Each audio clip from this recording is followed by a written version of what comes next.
considers, then also sometimes you will not be success. So in the case of Napoleon, it is said that the final war Napoleon fought was the Battle of Waterloo. It is called the Battle of Waterloo. And in the Battle of Waterloo, Napoleon did everything possible to get victory. And if he got victory in the Waterloo War, then the history of Europe would be different. But fate did not support him in the Battle of Waterloo. Most of the historians are of opinion that there was no fault on the part of Napoleon in the Battle of Waterloo. But the fate did not support. So, in the Unification War also, in some cases, fate or luck, what you call, it also played a vital role in the success or failure of the work. So this is what we call the third point, fourth point, that is the failure of work. Now the fifth point. Fifth point, it is a very, important point. Now, here we generally say, and all of you know also, that if Prithviraj Saha had not unified Nepal, it will come under the British. Isn't it? Everyone say it. If Nepal was not unified, if the petty states of Nepal were not conquered by Prithviraj Saha, if it was not turned into a unified state, then there was every possibility of it being a part of the British. Isn't it? Now, it is said by everybody, Prithviraj Saha saved the nation from the hands of the British. If the country was not unified, then there was every possibility of being it as a part of the British. So he said, but now we have tried to analyze the role of British share in the unification. How far the British share played a role in the unification? I followed it up now. अंग्रेजको दरले नेपालको एकीकरणमा कस्तो किसिमको प्रभाव पार्यो? किनभने हामी भन्छौँ नि, यदि पृथ्वीनारायण शाहले युनिफाई नगरेर भएदेखि यो देश अंग्रेजहरूको अधीनमा जाने भारतको जसरी स्वतन्त्र हुँदैन। That's what we say. But we have to analyze, what role the British here played in the unification. Now, during the time of Prithviraj Saha, the British here played a minimum role in the unification. That we must say.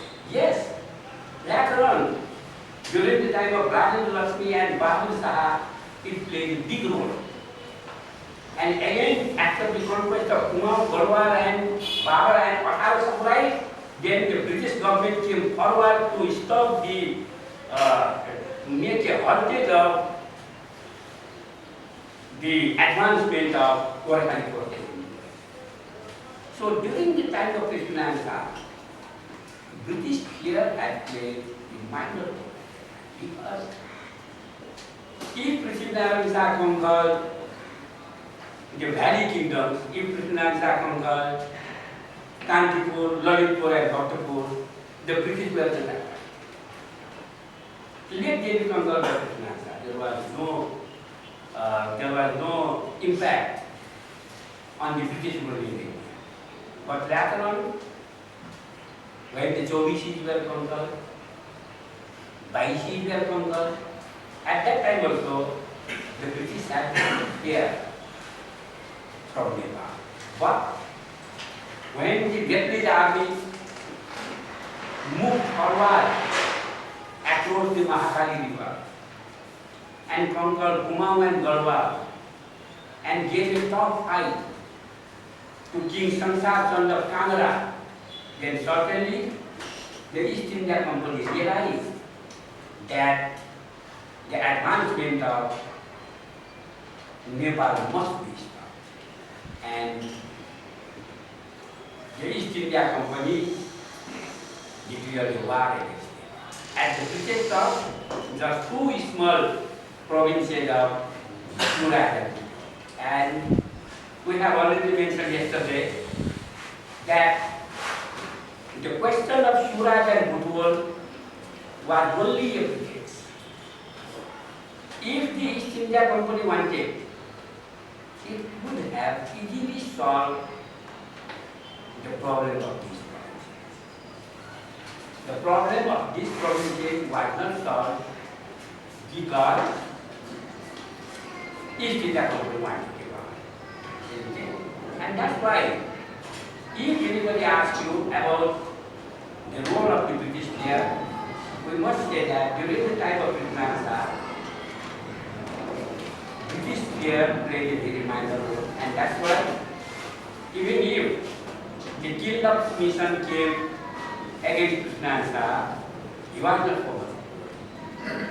And he gave a tough fight to the Killup mission, and once the Killup mission was defeated, no attempt was made by the East India Company against Krishnamurti. And that Krishnamurti.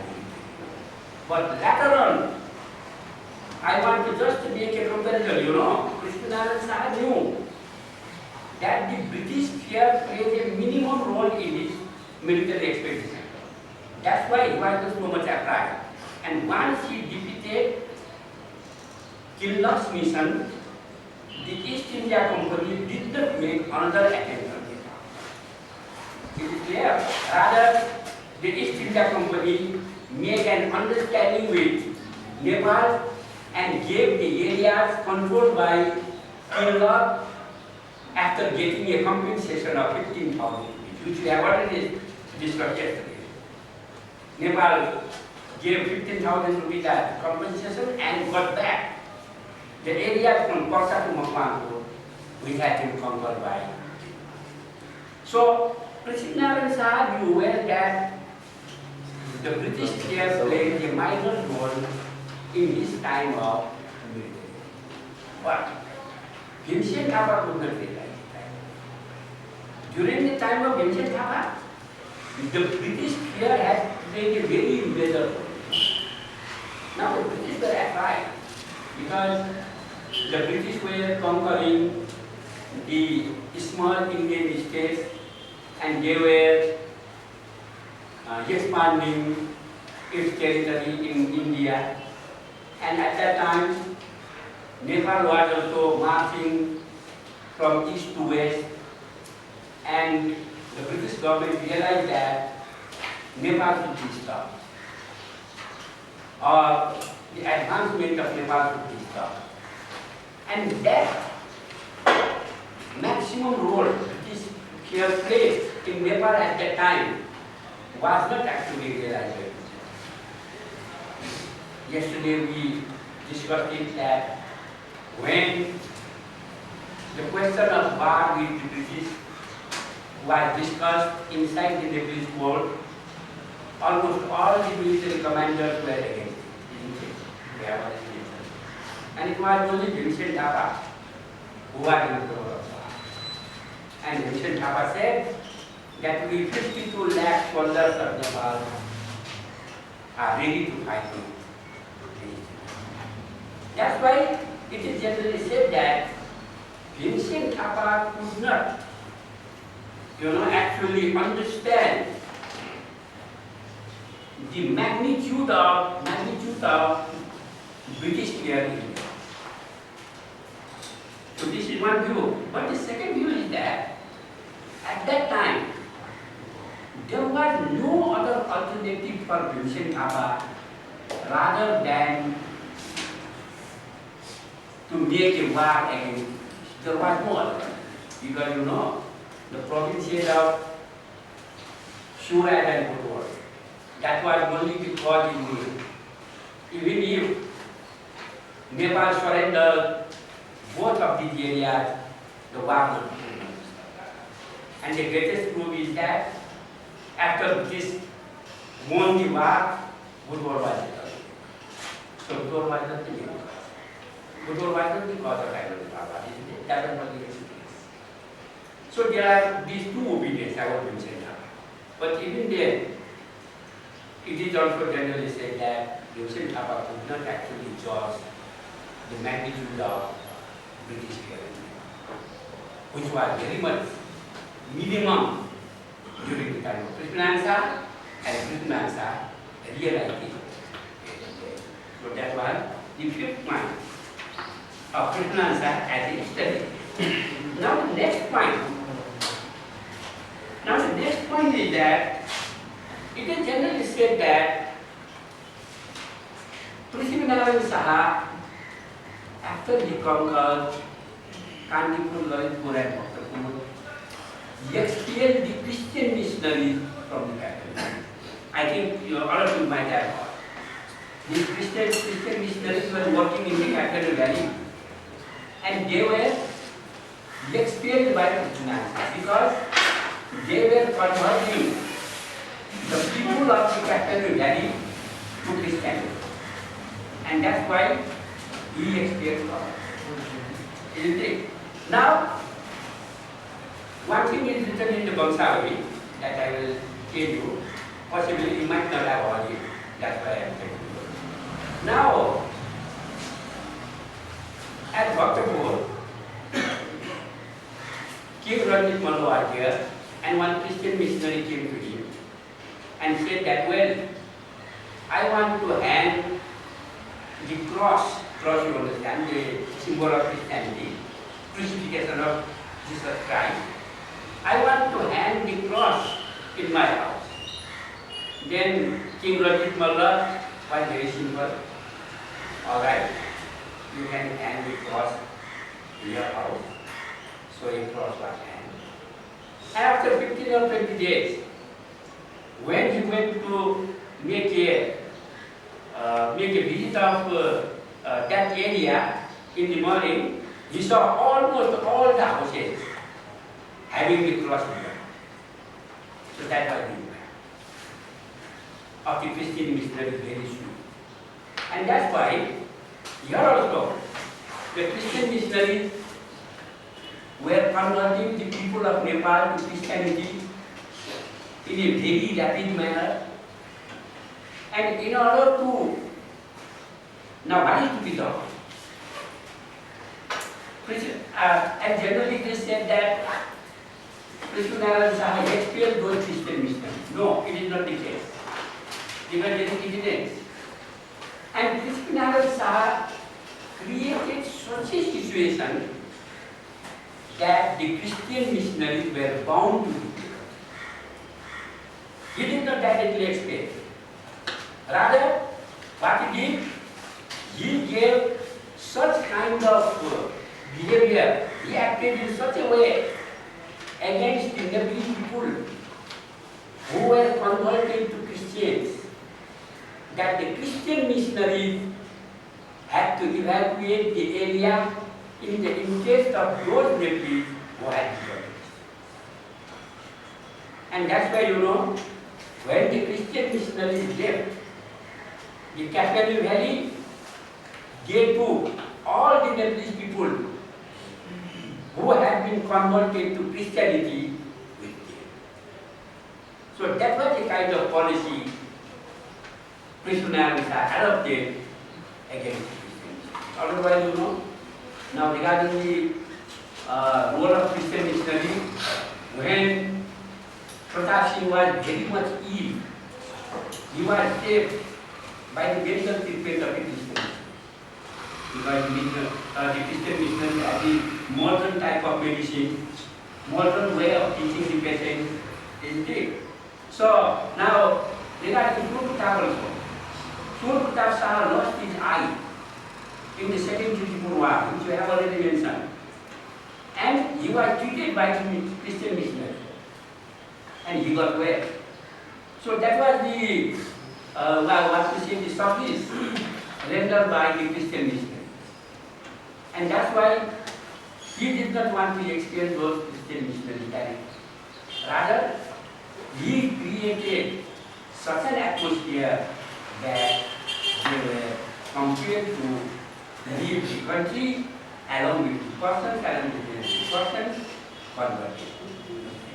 So that is the another strategy of Krishnamurti, which, what to say, which saved the country from the impact of those Christians.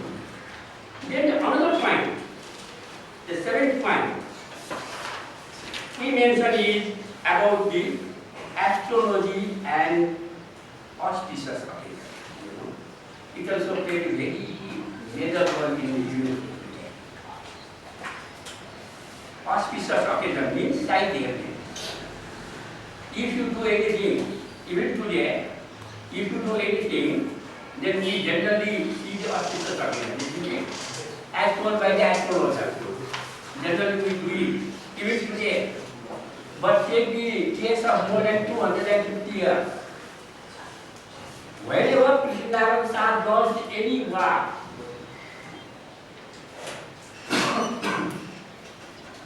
he generally, no, that is and yes. So whenever he had to launch any work, he used to take the advice of that. And he used to take the advice of the astrologer to fix an auspicious day on which he was to launch the work in everyone. And then in some cases, Krishnamurti Sahib had written letters to those astrologers and asking them to protect the conquered state by the power of his mantra, by the power of his mantra. And you know, one similar letter is written by Krishnamurti Sahib to one Deva, to one Bharat, and asking him to save certain state or certain area which he had conquered. Now the historians have guessed well, when Krishnamurti Sahib wrote such a letter to a Deva, he must be an army, isn't it? Otherwise, why should Krishnamurti Sahib write a letter to a Deva Bharat to protect the area he had conquered? That means he must be a military commander. That was the conclusion the historians made. But later on, when another letter was found in which that Bharat had written to Krishnamurti Sahib that, well, I have protected the area which you have conquered by my mantra and tantra for so many months. Now it will be very difficult for me to continue it. Then one realizes that he is not a commander, he is not a military commander, he is simply an astrologer. Otherwise, you know, some of the writers have written that, well, in the army of Krishnamurti Sahib, the Devas were also here. The Devas were also the big commanders. But that is not actually speaking. The astrologer and the astrologer fixing of auspicious day played a very major role in the war strategy of Krishnamurti Sahib. Now, this type of thing has positive and negative both. Now, the positive effect is that it increased the morale of the Gorkhali. When the Gorkhali soldiers would go to the war front on the auspicious day, then a kind of morale develops on him that way. We have waged the war on the auspicious day, and that's why we will be victorious. So that kind of moral strength is produced among the soldiers of the country. It is positive effect. But the negative effect is that in Krishnamurti Sahib's career, there are some wars which were lost by waiting for the auspicious. There are some instances. Now Krishna Shah wanted to make an attack on one area, but the actual orders said, well, it is not the auspicious occasion of the attack. You have to wait for 10 or 12 days. But within 10 or 12 days, that area happened. So there are negative and positive effects.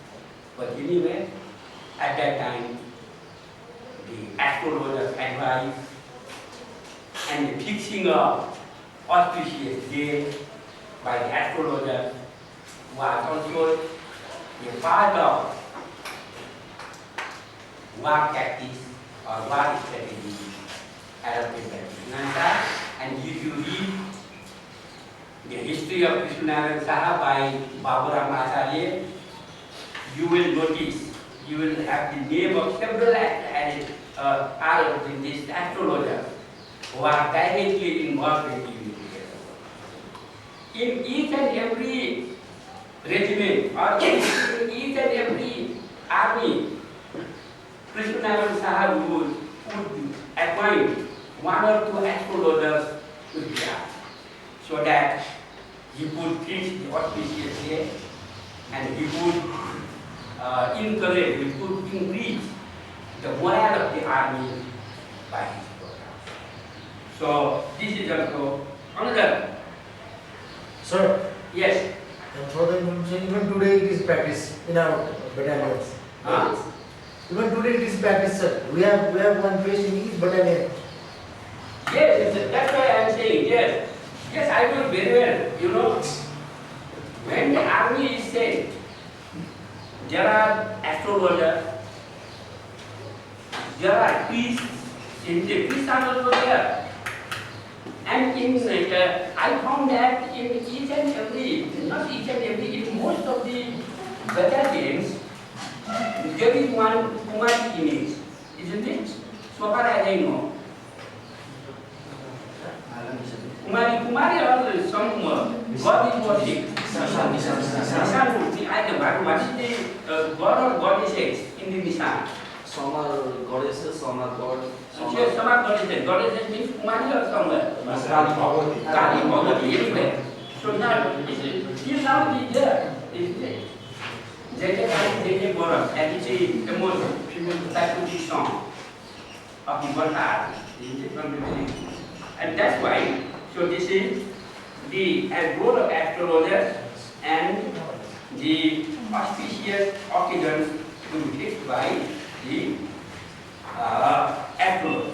Now the next one is, you know, Krishnanarayan Saha took major decisions, how to say, the major strategic decisions on the basis of the geographical position. On the basis of the geographical position means, now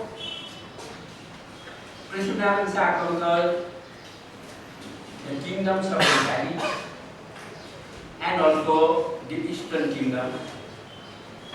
And in the eastern kingdom, Krishnanarayan Saha retained the land tenure of the Limbus, which is generally known as Tipat. And that Tipat system was ended very late, you know. And only after the Land Act of 1964, during the time of King Mahendra, that system was ended. Otherwise, that Tipat system was in practice all throughout the Saha period and the Raj. It was because Krishnanarayan Saha was sure, or he was of opinion that if he intervened with the economic system of those Limbus, it won't be possible for him to control the Limbu people. That's why he adopted that economic system among the Limbu. Similarly, we have already mentioned, now I don't want to repeat it again, that in the hill wars, or to say, in the war against the foreign army, Krishnanarayan Saha adopted the Gulla tactics, which I have already mentioned. especially against Burkina Khan and also against Sri Lanka. The guerrilla tactics was adopted because they were not familiar with that tactics of war. Then one more important thing here is that regarding the strategic decision, when any area was conquered by Prithviraj Saha, he would not ignore the local people in any way. Rather, he would give special privileges to the people of that area or any body. And that's why when any area was conquered, there was no tough opposition from that area. This is the another policy adopted by him. Is it clear or not? Yes, sir. One area was conquered. Generally what happens? The people of those areas were greatly suppressed. And as a result, the people of that area were never friendly to the conqueror. But what Prithviraj Saha gave special privileges to the prominent persons of those areas which were conquered. And as a result, the conquered area was less inimical. So that was the another strategy. Now we have another few points, and according to that, now Prithviraj Saha, Nalgopal Saha had 4 wives. And these 4 wives all belong to the Chaubishi and the Kerala. It is clear. One was the princess of Palwa, another was the princess of Palwa, then Tanahu, then Kach. So these were the 4 wives of Nalgopal Saha, the father of the And out of these 4 wives of Nalgopal Saha, the senior most queen of Nalgopal Saha had no son of her. And her name was Chandraprabha. It is clear. And that's why Prithviraj Saha in this Dipyopadesh has said that, well, we have 3 mothers and we were 5 brothers. That's what he has said. Now the question arises, why he did leave Chandraprabha? Because she was issueless. But even then, though she did not mention Chandraprabhavati as his mother, Chandraprabhavati was the person on whose advice Prithviraj Saha was born. It is said in almost all the Vamsavalis, almost all the evidence said, or almost all the documents that it was Chandraprabhavati under whose guidance Prithviraj Saha was. And Chandraprabhavati had given 2 important instructions to Prithviraj Saha, which he obeyed throughout his life. And the first of his direction was that the king had to take the confidence of the people in this. So that was the first instruction given by Chandraprabha. And Prithviraj Saha accepted it. And one example we can give. And the example is that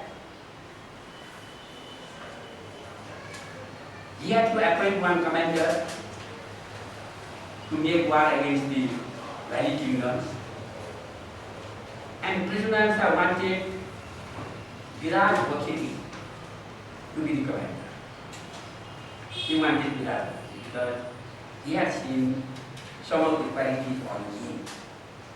But when he realized that the courtiers and the other general people were in the side of Kamupali, he changed his decision and he made Kalpanya his career. And it is mentioned in the Pure text itself. When Krishnananda said that, well, I actually wanted to make Virat Bhakti the chief minister of Goa. But when I saw that the courtiers and a large section of people are in favor of Kalpanya, I changed the decision and I appointed Kalpanya. That means Chandra Prabhupada's instruction that the king should get his courtiers and people in confidence was fully obeyed by Krishnananda. And one good example is that in spite of his being very much close to Virat Bhakti, he appointed Kalpanya as the chief minister as he was popular among the courtiers and his people. So that was the first instruction. Then the second instruction, Chandra Prabhupada gave to Krishnananda was that there should be a kind of unity among the courtiers. If the courtiers are divided, if one section of courtiers was working against the other section of courtiers, then there will be great political confusion. You know, now if you look into the history of Nepal during the time of the actual fall of Vincent Thapa, Thapa and Pandey, isn't it? What led to the political instability in Nepal after the fall of Vincent Thapa? It was a clash between Thapa and Nepal. It is clear, and that's why the instruction of Chandra Prabhupada was that there should be some sort of unity among the courtiers. And that's why what Krishnananda did, Prithvinarayana arranged the marriage of the Pandey and Bhakta. You know, the daughter of the Pandey was given to the son of Bhakta and vice versa. So in this way, now you know, we have a proverb in Nepali also, or English also, blood is thicker than water.